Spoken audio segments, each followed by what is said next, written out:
ప్రతివారు అనేటువంటి మాటలు మీరు పట్టించుకోవద్దు. మనిషిని శరీరం మీద కొట్టలేని వాడు మనసు మీద, మైండ్ మీద కొడతాడు.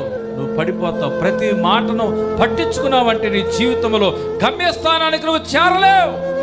నువ్వు గమ్యస్థానం వైపు చూస్తూ ప్రతి మాటను నువ్వు పట్టించుకోకుండా ఎవరు ఏ మాట అన్నా అది నీకు అనవసరం, వాటిని దులిపివేసుకుని నీ గమ్యం ఏమిటి, నీ గురి ఏమిటి అని దేవుని వైపు చూస్తూ పరిగెత్తగాని ప్రతి పనికి మాలిన మాటలని పట్టించుకుని నీ గమ్యస్థానానికి చేరకుండా నువ్వు ఇక్కడే ఆగిపోవద్దు. నా దేవుడు ఉన్నతమైన స్థలంలో నిన్ను నిలబెట్టాలని ఆశ కలిగి ఉన్నాడు.